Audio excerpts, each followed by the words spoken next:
Bonsoir à tous. C'est une joie pour moi de me retrouver au milieu de vous.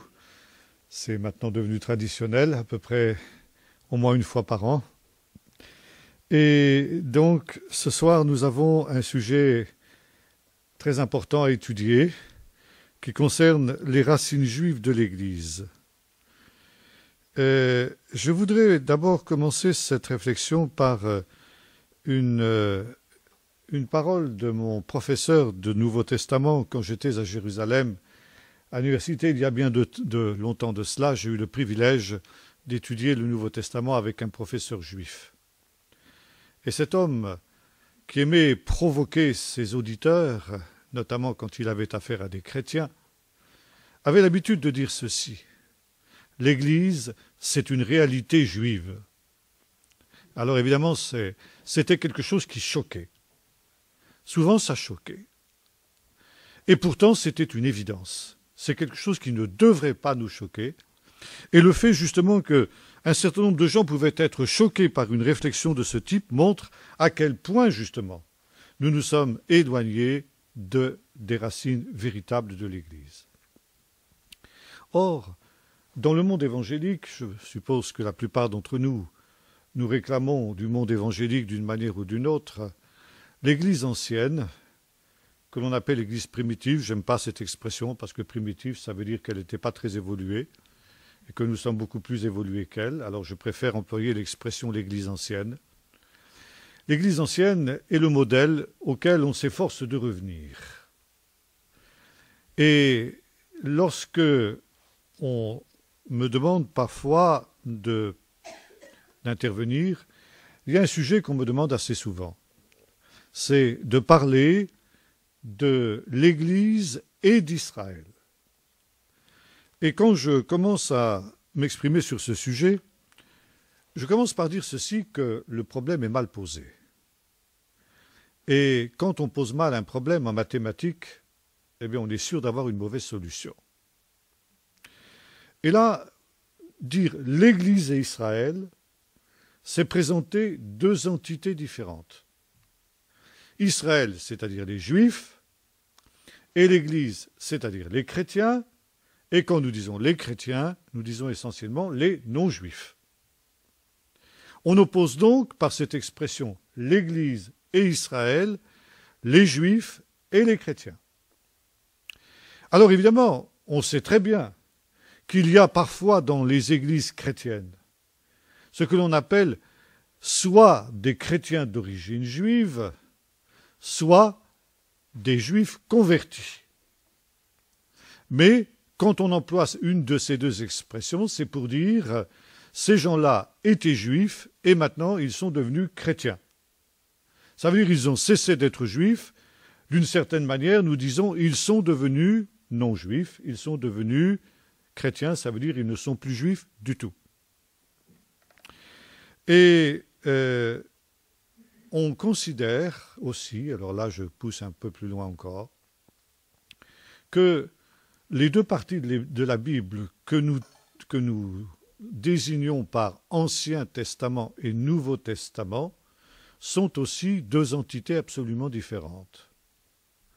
L'Ancien Testament, ça c'est pareil, c'est une expression que je n'aime pas et que je n'emploie pas, d'abord parce qu'elle n'est pas biblique. Jamais le Nouveau Testament, ni Jésus, ni les apôtres n'ont employé cette expression, en tout cas pas dans ce sens-là. Et par conséquent, ce qu'on appelle l'Ancien Testament, ce qui veut dire c'est dépassé, nous n'avons plus rien à voir avec l'Ancien Testament maintenant. D'ailleurs, il y a des pasteurs qui me disent, moi je prêche jamais sur l'Ancien Testament, je prêche que sur le Nouveau. Et il y a des chrétiens qui disent, moi je ne lis jamais l'Ancien Testament. Voilà. Bon, c'est dépassé, c'est caduc, on n'a plus rien à faire avec l'Ancien Testament, parce que l'Ancien Testament, ça concerne Israël. Et le Nouveau Testament, ça concerne l'Église.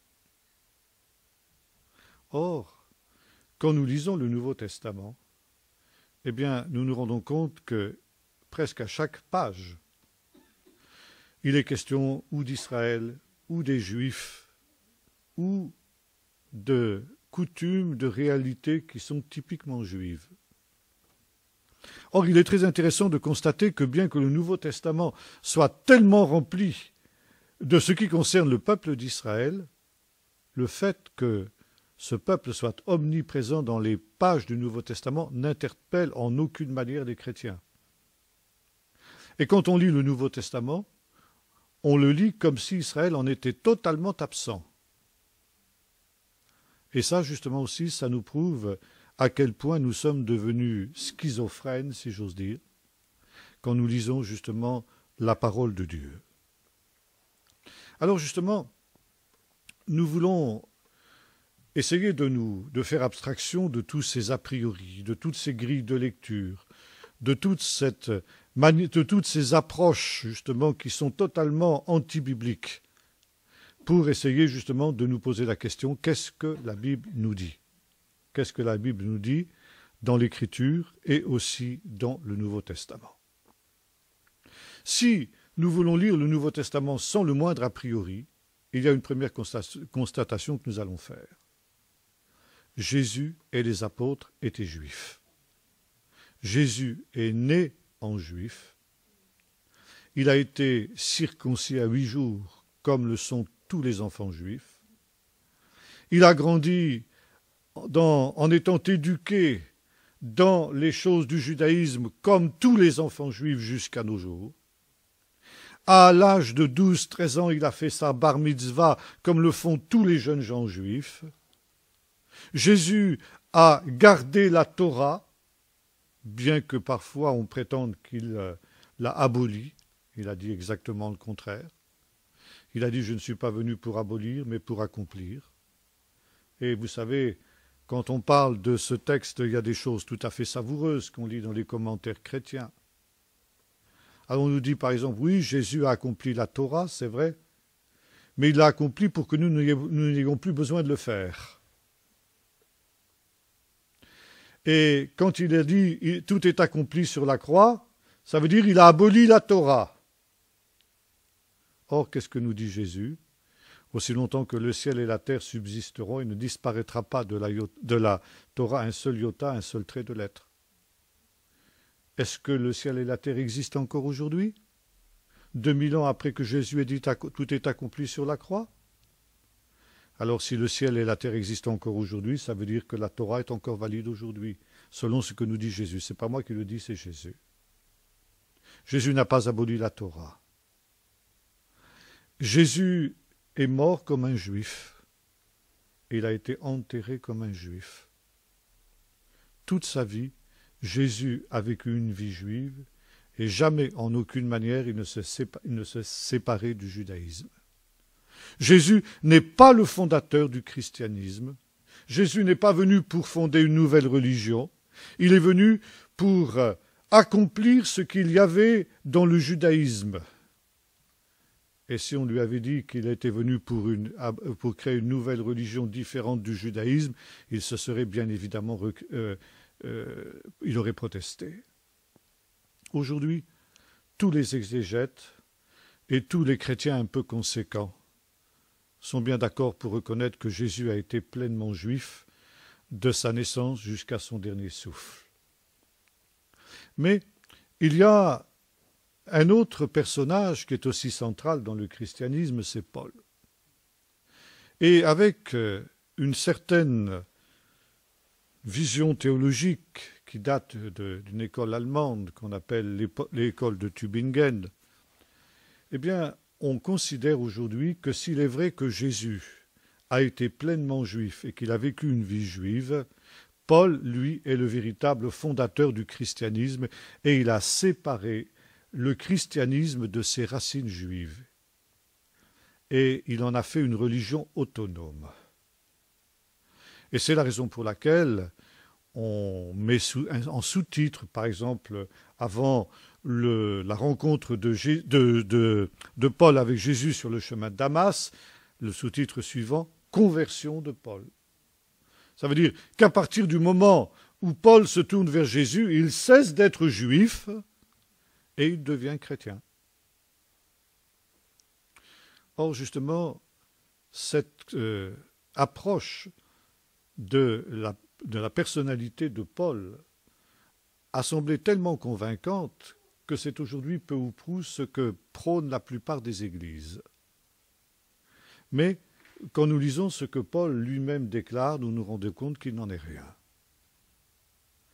Jusqu'à son dernier souffle, Paul protestera de sa judéité. Je suis juif.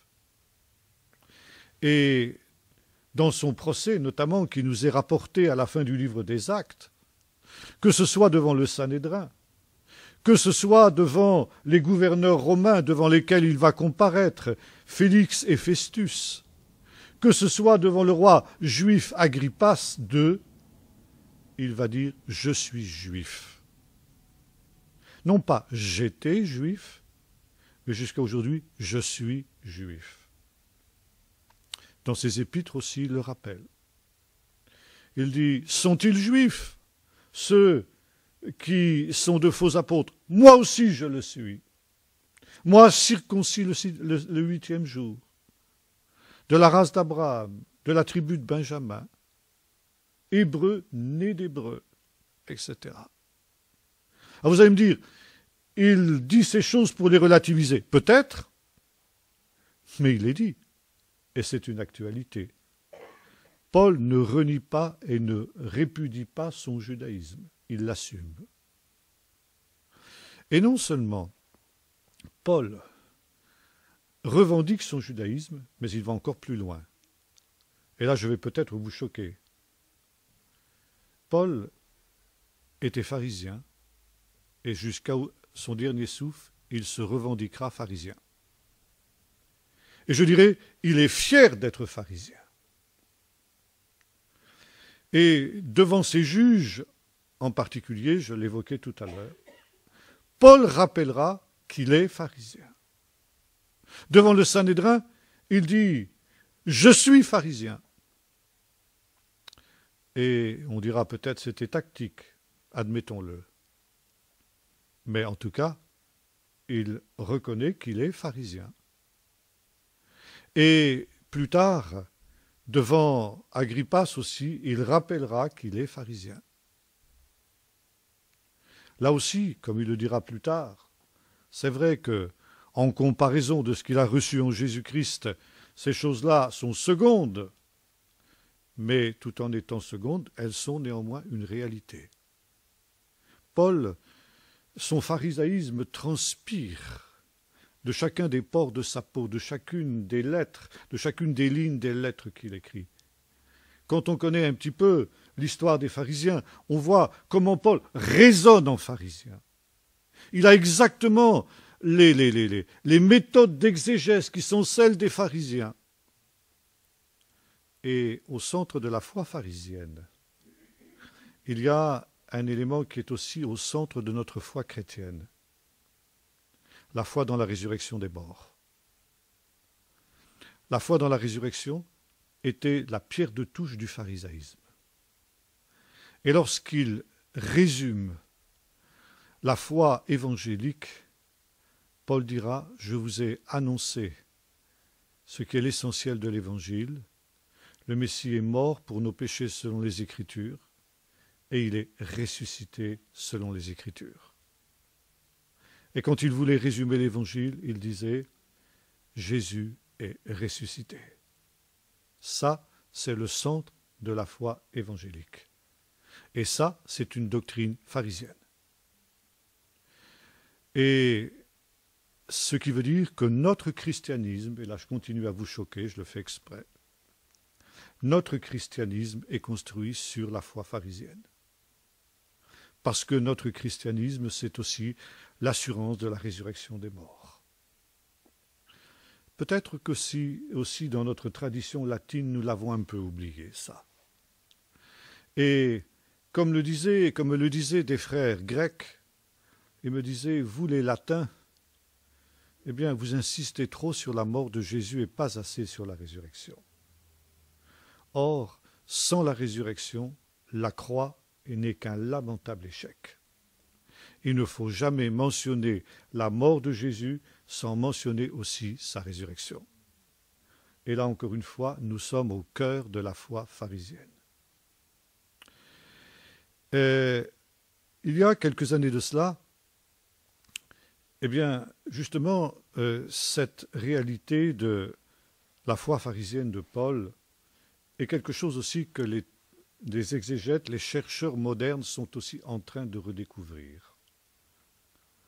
Paul lui-même n'a jamais non plus, ne s'est jamais séparé de la foi juive et non plus de la Torah juive. Et le problème qui est le nôtre, c'est que bien souvent nous ne comprenons pas Paul. Nous ne comprenons pas Paul parce que nous ne comprenons pas justement ce qu'est la foi d'Israël.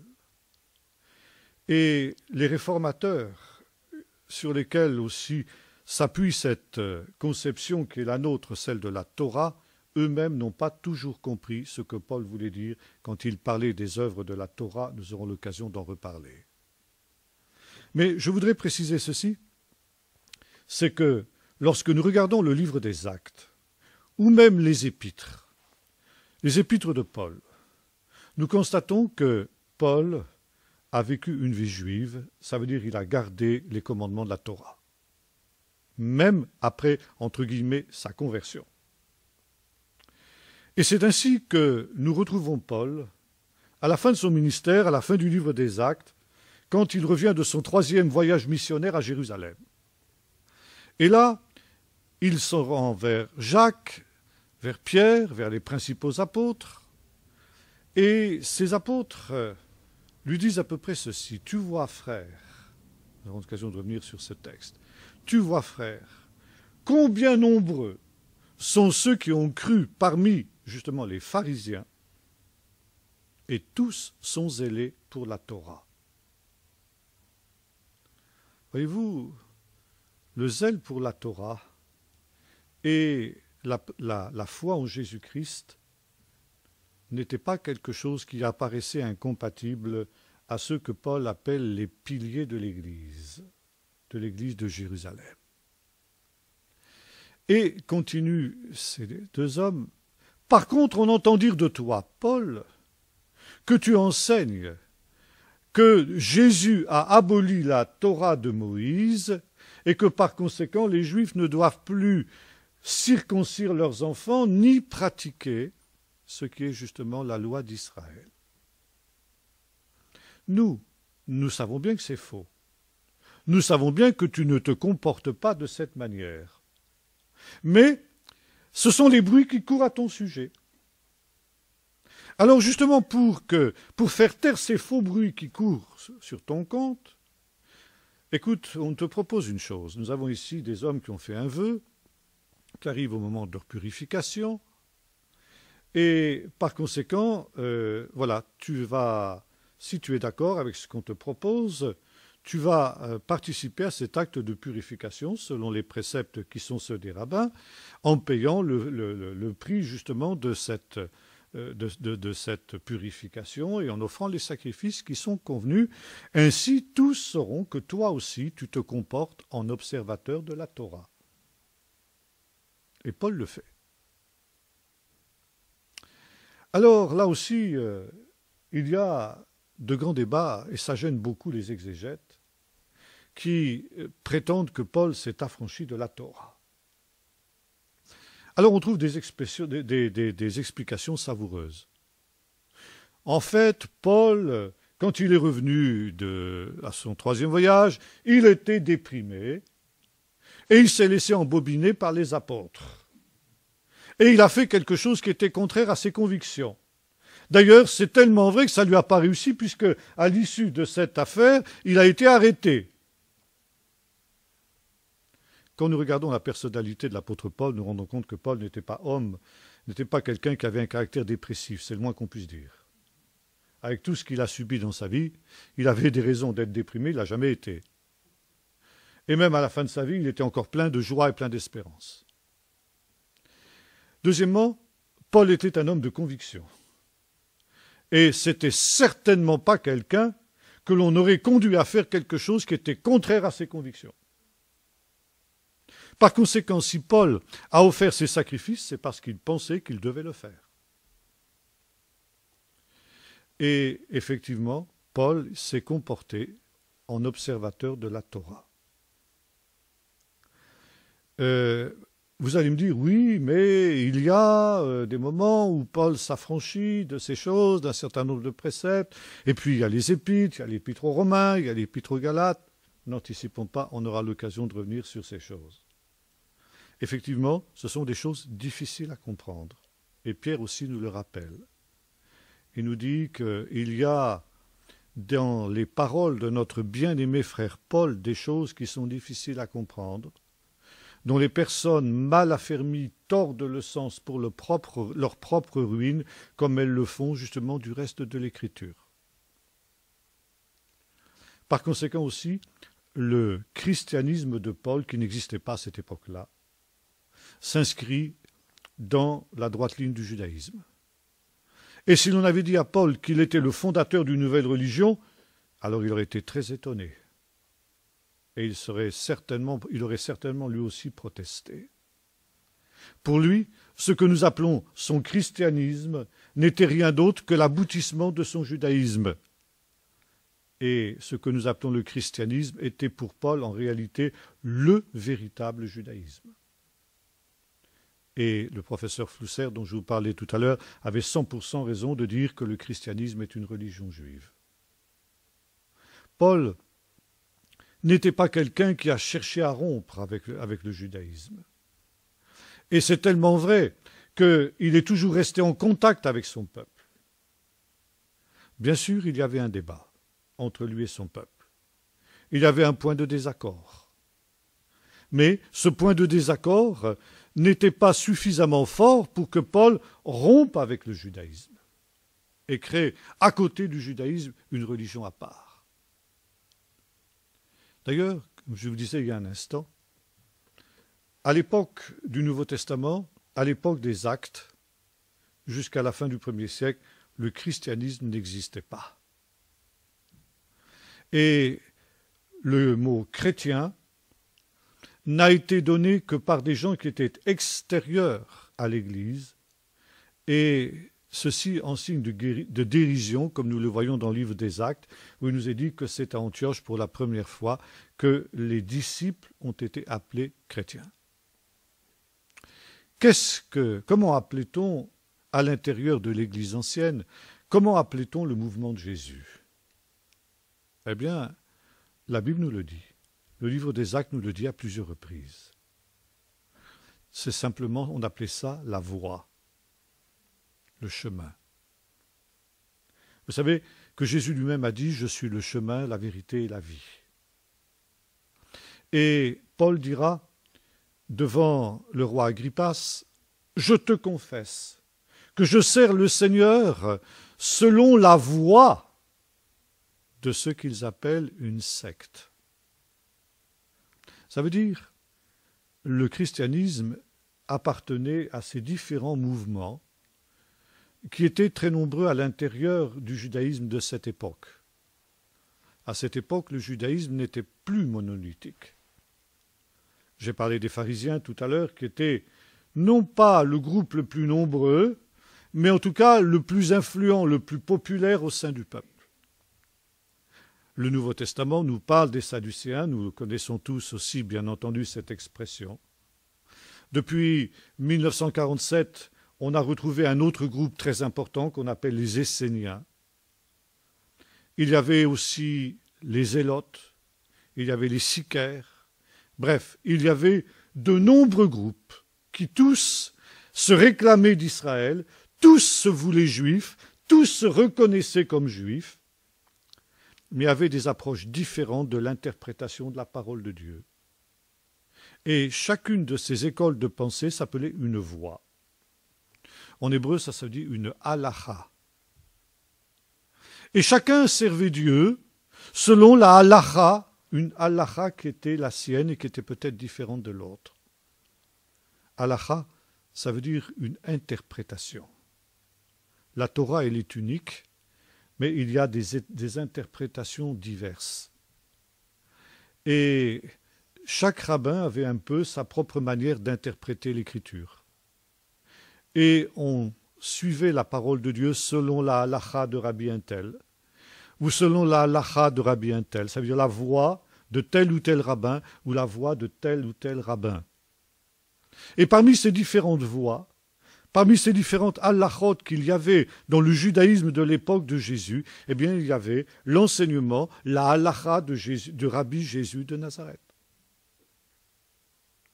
Il y avait ce qui était devenu la halacha aussi, évidemment, de Rabbi Saul de Tarse. Par conséquent, encore une fois, le christianisme en tant que tel n'existait pas. Par contre, ce qui existait, c'était l'Église. Je voudrais, avant de parler de l'Église, vous dire un dernier mot sur ce sujet. Je résume ce que nous avons conclu jusqu'à présent. Le christianisme est une religion juive, c'est une réalité juive, et Jésus n'a jamais eu l'intention de créer une nouvelle religion, et aucun des apôtres, ni même Paul, n'a jamais eu non plus cette intention. Ça, c'est une certitude. Et par contre, un pasteur avec lequel je parlais il y a maintenant bon nombre d'années me disait « Oui, c'est vrai, tu as raison, Jésus était juif. Mais depuis sa résurrection, Jésus n'est plus juif, il est universel. » Or, on peut répondre à cela, ne serait-ce que par bien des versets, bien sûr, mais par un texte très intéressant que nous trouvons dans le chapitre 1 de l'évangile de Luc, ce que l'on appelle l'évangile de l'enfance. Lorsque l'ange Gabriel est conduit à intervenir chez Marie, sa mère, qui évidemment n'est pas encore sa mère, c'est une jeune fille, elle est vierge, fiancée, et l'ange lui annonce qu'elle va devenir la mère du Messie. Et Marie pose la question à l'ange, « Mais comment cela se fera-t-il puisque je ne connais pas d'homme ?» Et l'ange lui répond, « Le Saint-Esprit viendra sur toi, et la puissance du Très-Haut te couvrira de son ombre. C'est pourquoi le Saint-Enfant qui naîtra sera appelé Fils de Dieu. Et voilà, il sera grand, et l'Éternel lui donnera le trône de David son père. Il régnera sur la maison d'Israël à perpétuité. » Le trône de David son père. C'est quoi le trône de David son père? C'est le trône de Saint-Pierre à Rome? C'est le trône de la reine d'Angleterre, qui est soi-disant installé au-dessus d'une pierre qui était celle sur laquelle était installé le trône de David, en sorte que la reine Élisabeth est descendante en quelque sorte du roi David. C'est le trône du roi d'Espagne qui, parmi les nombreux titres qui sont les siens, a aussi le titre de roi de Jérusalem? Non, bien sûr. Maintenant, deuxième question. Quand donc Jésus s'est-il assis sur le trône de David son père? Quand donc Jésus a-t-il régné sur la maison d'Israël? Pas encore. Par conséquent, cette réalité, elle est encore à venir. Et lorsque Jésus reviendra, ça ne sera pas en tant que Christ universel, ça veut dire une espèce de manifestation de l'homme, des droits de l'homme, le Messie des droits de l'homme, hein, c'est un peu ça, mais bien justement comme le roi d'Israël qui s'assiera sur le trône de David et qui régnera sur la maison d'Israël. Ce roi qui régnera sur la maison d'Israël, pensez-vous qu'il puisse être autre chose que juif? Bien sûr que non. Jésus est juif non seulement pendant son ministère terrestre, mais il est actuellement dans le ciel, juif, et il reviendra en tant que Messie juif, et il régnera en tant que Messie juif, non seulement sur la maison d'Israël, mais sur toutes les nations de la terre. Il est très intéressant de noter que lorsque les mages se rendent à Jérusalem, ils posent la question, où est le Messie, le roi des Juifs qui vient de naître? Et c'est en tant que roi des Juifs qu'il l'adore. Et voyez-vous, lorsqu'il nous rapporte cet épisode, Matthieu veut nous dire quelque chose de très intéressant. Il nous dit, pour être sauvés, les nations sont amenés à reconnaître que Jésus est le roi des Juifs. Et cette expression, le roi des Juifs, elle était aussi inscrite sur la croix, sur le titulum, ça veut dire qui indiquait la condamnation de Jésus. Et c'était écrit le roi des Juifs, en 3 langues, en hébreu, en grec et en latin. Ça veut dire dans toutes les langues du monde ancien. Et c'était une manière de nous dire, les évangélistes ont cette manière juive de nous dire, c'est-à-dire par le midrash, par des allusions, non pas directement, vous savez, la méthode juive d'enseigner, c'est autant par ce qui est dit que par ce qui est non dit. Il y a le dit et le non dit. Et on enseigne aussi par des allusions, on appelle ça en hébreu remez. Et les évangélistes nous font exactement ça. Matthieu, le plus juif de tous les évangélistes, quand il nous parle des nations qui viennent adorer Jésus à la crèche, et puis finalement sur la croix, qui est un message universel, nous dit ceci. Les païens, pour être sauvés, doivent reconnaître que Jésus est le roi des Juifs et doivent se prosterner devant lui comme roi des Juifs. Tout à l'heure, il y avait une sœur qui m'a dit quelque chose qui m'a fait bondir. Elle m'a parlé d'un certain pasteur auquel on demandait « Mais quel Dieu adores-tu » Et il avait répondu « En tout cas, sûrement pas le Dieu des Juifs. » C'est typique. Si tu n'adores pas le Dieu des Juifs, tu adores une idole. Et tu commets le pire des péchés que l'on puisse commettre, l'idolâtrie. Et si ton Jésus n'est pas le roi des Juifs, il est aussi un faux Messie, il est un faux Dieu, et c'est aussi une idole. Voyez-vous, pour pouvoir être associés au salut, les païens ont besoin de reconnaître que Jésus est le roi des Juifs. Et je reviens à ce que nous disions en commençant, l'évangile, le christianisme est une religion juive. Ça peut nous choquer, ça peut nous déplaire, mais c'est quelque chose qui est indiscutable. Maintenant, je continue et je disais tout à l'heure qu'à l'époque biblique, le christianisme n'existait pas, mais par contre l'Église existait. Et maintenant, justement, nous allons parler de l'Église. L'Église, notre frère y a fait allusion tout à l'heure, Jésus en a parlé 2 fois, en tout et pour tout, en tout cas dans les paroles qui nous sont parvenues de lui. Une première fois, au moment de la déclaration de Pierre, tu es le Messie et le Fils du Dieu vivant. Et Jésus lui a dit, sur cette pierre, ça veut dire sur cette affirmation que tu viens de confesser, et non pas sur toi, Pierre, mais sur ta déclaration que je suis le Messie, le Fils du Dieu vivant, d'ailleurs Messie, ça ne peut pas être autre chose que le roi d'Israël, eh bien je bâtirai mon Église. Ça, c'est la première mention de l'Église dans le Nouveau Testament. Et voyez-vous, c'est très intéressant parce que, encore une fois, quand nous disons Jésus-Christ, nous ne sommes pas toujours non plus très conscients de ce que nous disons. Et pour beaucoup de gens, Jésus-Christ, Jésus c'est son prénom et Christ c'est son patronyme. Comme moi je m'appelle Jean-Marc Taubois. Surtout en Espagne, vous avez beaucoup de messieurs qui s'appellent Jesús, Jésus. Alors vous avez Jesús Rodriguez, vous avez Jesús, et puis vous avez Jesús Christos, Jésus-Christ.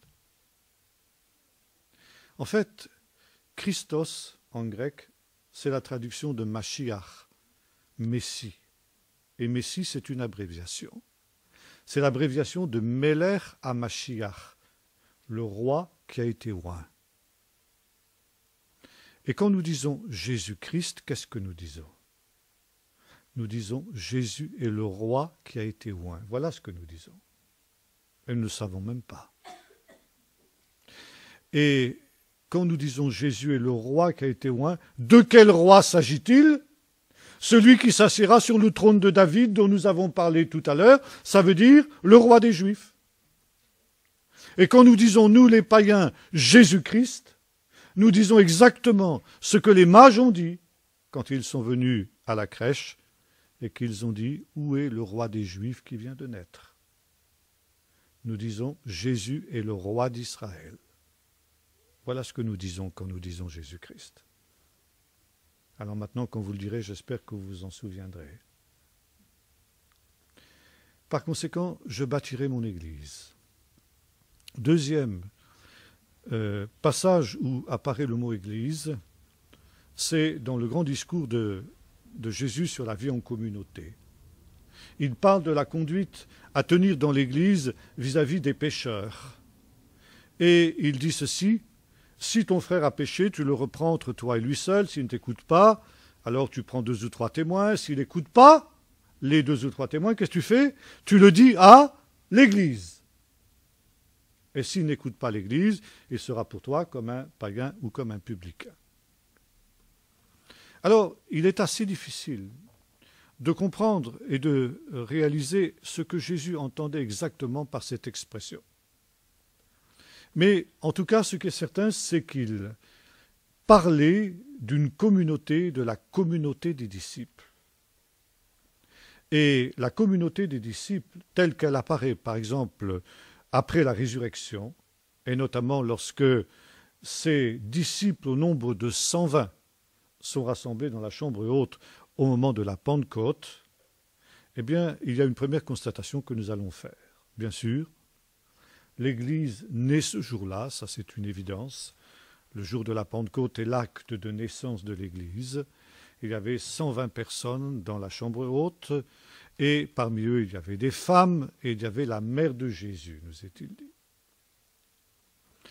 Et ces gens-là, c'est une chose très intéressante. Ils étaient tous juifs. Et par conséquent, encore une fois, nous revenons à notre affirmation, l'Église est une réalité juive. C'est pourquoi, quand nous disons Israël et l'Église, c'est-à-dire l'Église, plutôt Israël, c'est les Juifs et l'Église, c'est les non-Juifs, eh bien, en tout cas, ce n'était pas ça au commencement. Ça, c'est une évidence. Tout le monde est obligé de l'admettre. Et pendant au moins 10 ans, difficile de faire un compte exact de la durée qui sépare ce qu'on appelle la Pentecôte, la première Pentecôte de la Pentecôte des païens, c'est-à-dire de la descente du Saint-Esprit sur Corneille, n'est-ce pas? Et c'est les païens qui sont avec lui dans sa maison. Vous lisez ça au chapitre 10 du livre des Actes. Mais jusque-là, les Juifs, l'Église a été une réalité exclusivement juive. Pendant au moins 10 ans et presque 20 ans, disons entre 10 et 20 ans, pendant toute la première partie de son histoire, l'Église a été composée uniquement de Juifs. Et de Juifs qui vivaient une vie juive, qui fréquentaient assidûment le temple, nous dit le livre des Actes, et qui aussi, bien entendu, respectaient les fêtes, le Shabbat et tout ce qui découle justement du fait de vivre une vie juive. Les choses changent effectivement après la conversion de Corneille. Cette conversion de Corneille, c'est quelque chose de tout à fait imprévu, si j'ose dire, au plan de Dieu et au calendrier divin. Et les apôtres, Pierre d'abord en est le premier surpris. Pierre et tous les autres apôtres s'étaient gardés d'aller prêcher l'évangile aux païens. Vous allez me dire, il aurait peut-être dû prendre un peu plus au sérieux ce que Jésus avait dit à ce sujet. Il est vrai que dans ses adieux à ses disciples avant son ascension, Jésus leur avait donné ce que nos frères anglo-saxons appellent la grande commission. Allez dans le monde entier prêcher la bonne nouvelle à toute créature. Allez, faites du sein des nations des disciples, de toutes les nations, faites des disciples. Et enseignez-leur à garder tout ce que je vous ai enseigné, tout ce que je vous ai prescrit. Voilà. Donc Jésus ordonne justement à ses disciples d'aller vers les nations. Jésus lui-même, pendant son ministère, ne l'a pas fait. Et lorsqu'il a envoyé ses disciples pour une première mission, il leur a dit « N'allez pas vers les païens, ni dans les bourgs des Samaritains, mais allez plutôt vers les brebis perdues de la maison d'Israël. » Et vous vous souvenez, quand cette femme cananéenne, ça veut dire cette femme non juive, le prie d'intervenir en faveur de sa fille qui est possédée par un démon, Jésus répond « Je n'ai été envoyé qu'aux brebis perdues de la maison d'Israël. » Jésus n'avait pas beaucoup d'estime pour les païens. Les païens, les païens s'imaginent qu'à force de redites, de vaines redites, ils seront exaucés. Le frère qui n'a pas écouté justement l'admonestation de l'Église sera alors pour ses frères comme un païen ou comme un publicain. Un païen, c'est-à-dire un non-juif. Et pourtant, Jésus a su que les païens allaient accepter sa parole et allaient être sauvés, allaient accepter son évangile. Et nous voyons justement lorsque Jésus fait des reproches aux villes dans lesquelles il avait fait la plupart de ses miracles, il dit « Malheur à toi, Chorazine, malheur à toi, Bethsaïda. Car si les miracles qui avaient été faits au milieu de toi l'avaient été dans Tyr et dans Sidon, il y a longtemps qu'elle se serait repentie. » Et par conséquent, Jésus a su, Jésus savait par une révélation du Saint-Esprit et par la toute connaissance qui était la sienne, que les païens qui étaient méprisés par les Juifs à cette période-là, eh bien, seraient finalement plus ouverts à son évangile que ne le serait son propre peuple.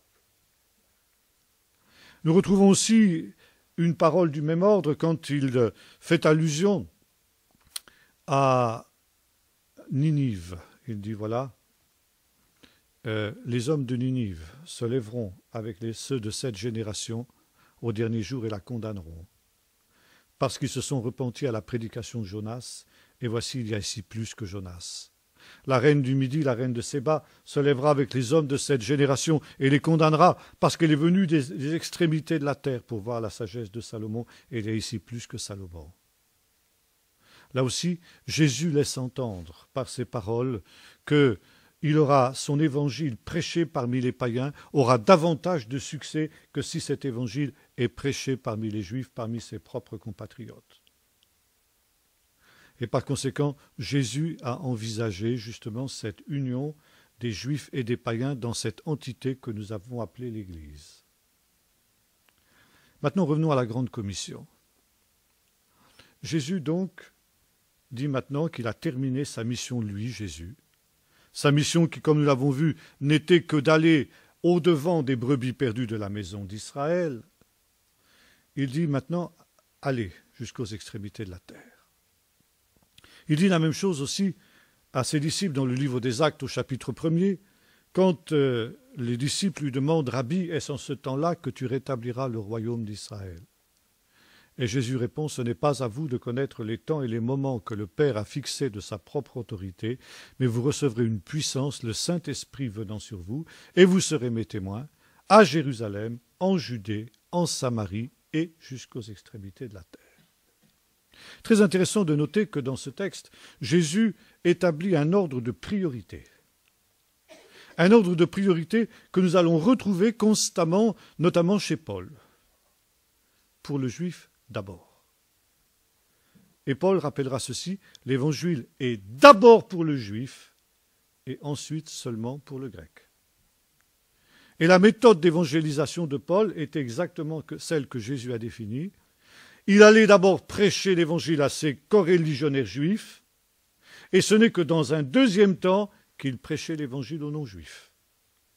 L'évangile est d'abord pour le juif. Vous serez mes témoins à Jérusalem, en Judée, en Samarie, auprès de gens qui sont à moitié juifs, disons les choses comme ça, et seulement dans un troisième temps jusqu'aux extrémités de la terre. Et quand Jésus a demandé à ses disciples d'aller prêcher l'évangile jusqu'aux extrémités de la terre, il n'était évidemment pas sans être conscient des conséquences que allait avoir cette prédication aux païens. D'abord, nous l'avons vu, parce qu'il était conscient que cet évangile aurait davantage de succès chez les païens qu'il n'en avait eu chez les juifs. Et deuxièmement, parce que les païens étaient évidemment beaucoup plus nombreux que les juifs. Donc Jésus était parfaitement conscient que, à partir du moment où l'évangile serait annoncé aux païens, eh bien, en allant jusqu'aux extrémités de la terre, en l'espace de quelques décennies, le nombre des païens dans l'Église serait supérieur à celui des juifs. Et bien entendu, à partir du moment où les païens seraient plus nombreux dans l'Église que les juifs, qu'est-ce qui allait se passer? Deux choses. Premièrement, une déjudaïsation de l'Évangile. C'était le prix à payer pour que l'Évangile atteigne les extrémités de la terre. Et Jésus était parfaitement conscient de ce phénomène. Et deuxièmement, que les Juifs qui étaient à l'intérieur de l'Église allaient perdre la direction de l'Église au profit des païens. Les païens allaient prendre le pouvoir dans l'Église. Et c'est pareil, Jésus a pris ce risque. Et ce risque, il était inhérent, c'était la condition sine qua non pour que l'Évangile atteigne les extrémités de la terre et que les païens également soient sauvés. Un dernier point, j'en aurai fini pour ce soir. Ce moment où l'Évangile va s'ouvrir aux païens arrive au moment justement de la conversion de Corneille. Moment, encore une fois, auquel l'apôtre Pierre n'était pas véritablement prêt. Et le Seigneur est obligé de le préparer à cet événement au travers de cette fameuse vision que nous connaissons tous, que nous lisons dans le livre des Actes au chapitre 10, cette fameuse vision des animaux. Pierre, qui a faim, a une vision où il voit une grande nave avec toutes sortes d'animaux, des animaux impurs, et le Seigneur lui dit par 3 fois « Lève-toi, Pierre, tue et mange ». Et Pierre répond 3 fois au Seigneur « Non, Seigneur, jamais rien de souillé et d'impur n'est entré dans ma bouche ». Le Seigneur lui répond « Ce que moi j'ai déclaré pur, toi ne le déclare pas comme souillé ». Et Pierre s'interroge, il dit « Mais quel est le sens de cette vision ?» Il ne comprend pas. Et c'est à ce moment-là qu'arrivent les envoyés de Corneille qui l'invitent à venir en lui racontant que lui-même, Corneille aussi, le centurion romain, a eu une vision et que l'ange lui a demandé de faire venir Pierre. Et Pierre comprend que le Seigneur lui a donné cette vision, exactement à cause de cela. Et quand il entre chez Corneille, il déclare ceci. Vous savez qu'il est interdit à un juif de manger avec des païens et d'entrer dans la maison d'un païen. Mais Dieu m'a appris à ne considérer aucun homme comme souillé ni impur. Ça veut dire que Pierre interprète la vision qu'il a eue. Contrairement à une certaine exégèse qu'on trouve dans le milieu chrétien, Dieu n'a pas voulu enseigner à Pierre que maintenant qu'il était chrétien, il n'est plus soumis à la loi juive, il pouvait manger du porc, du lard et du cochon, et tous les animaux impurs, mais tout simplement qu'il ne devait pas considérer comme impur ou souiller quelque homme que ce soit. Parce qu'effectivement, dans la tradition pharisienne la plus stricte, pas dans tout le judaïsme, mais dans la tradition pharisienne la plus stricte, un païen était un homme potentiellement impur. Car un païen était un homme qui vivait dans l'immoralité, qui était censé vivre dans l'immoralité. Et par conséquent, entrer chez un païen, c'était risquer de contracter une impureté rituelle au contact de ce païen impur. On appelait ça l'impureté de tuilage. Ça veut dire entrer sous le toit d'un païen, c'était risquer de se rendre impur. Vous ne pouvez pas savoir si le païen était impur, mais vous ne pouvez pas savoir s'il l'était. Donc pour éviter tout risque, on évitait tout contact avec les païens. C'est la raison pour laquelle le centurion qui invite Jésus à venir guérir son serviteur, vous vous souvenez, quand Jésus est en chemin pour se rendre chez lui, il lui dit « Ne prends pas la peine d'entrer sous mon toit, parce que moi je suis un païen. Et en principe, en tant que juif, toi Jésus, tu n'as pas le droit de rentrer chez moi. Mais dis un mot et mon serviteur sera guéri. » Si vous ne connaissez pas les coutumes juives, vous ne pouvez pas comprendre ces détails du Nouveau Testament. Donc, Pierre n'aurait pas dû rentrer chez Corneille. Mais par la fameuse vision des animaux, Dieu lui a enseigné qu'il pouvait le faire. Et qu'aucun homme n'était souillé et impur. Et vous savez que ce qui se passe, la Pentecôte qui descend sur ces gens-là.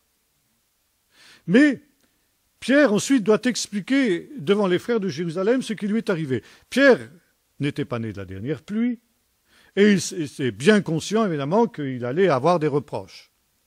Alors il avait pris la précaution de prendre avec lui des témoins qui pouvaient aussi confirmer ce qui s'était véritablement passé dans la maison de Corneille.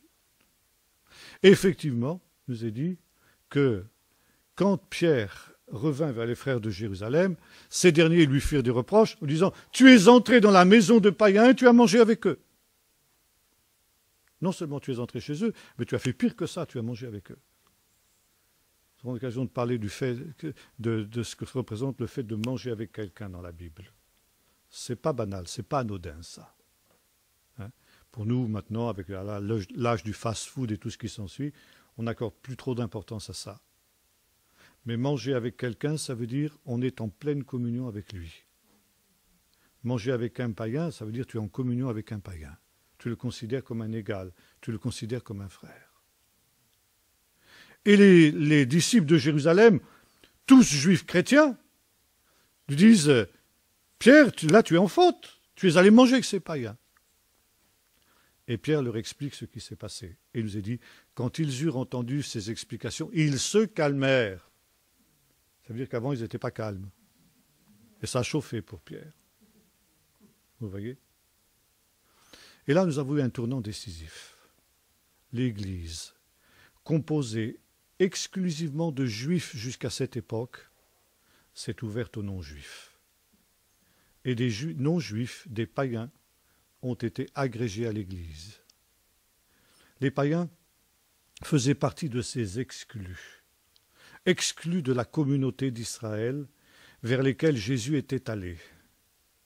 Jésus, comme nous l'avons dit tout à l'heure, était envoyé vers les brebis perdues. Ça veut dire qu'il allait en priorité vers les publicains, les prostituées, les gens de mauvaise vie, les péagers et tout ce que vous voudrez. Pourquoi ? Parce que justement, il voulait les réintégrer dans la communauté d'Israël. Parce que le Messie est un rassembleur dans la tradition juive. Et cette attitude, justement, elle était absolument contraire à celle des pharisiens. J'ai dit tout à l'heure que le christianisme était une religion pharisienne, mais elle en diffère aussi. Vous allez dire, ouf, je suis bien content de savoir que je ne suis pas un pharisien. Mais les pharisiens, eux, étaient des gens qui voulaient se séparer des pécheurs. Ça veut dire que les pécheurs étaient impurs, alors on se séparait d'eux. Comment manger avec un péager, avec un publicain? Se laisser toucher par une prostituée comme Jésus le faisait? Mais ça, pour un pharisien, c'est un scandale. Mais Jésus allait en priorité vers ces gens-là, parce que, comme je disais, ce sont les malades qui ont besoin du médecin, et pas les bien portants. Je suis venu appeler, non pas au salut les justes, mais les pécheurs, à la repentance. Et finalement, la démarche des apôtres d'aller vers les païens était de la même nature que celle de Jésus. Parce que, pour les pharisiens, eh bien, les païens aussi étaient des exclus. Ils étaient au même rang que les publicains, les prostituées et les gens de mauvaise vie. Et par conséquent, c'était dans la logique du message de Jésus que d'intégrer les païens aussi dans cette Église. Alors, commençons peut-être à nous rendre compte un petit peu plus de ce qu'est l'Église. L'Église, eh bien, c'est le rassemblement en un seul corps des Juifs et des païens qui ont cru en Jésus. Et c'est pourquoi il est faux de dire Israël, c'est les Juifs, et l'Église, c'est les chrétiens, ça veut dire les non-juifs.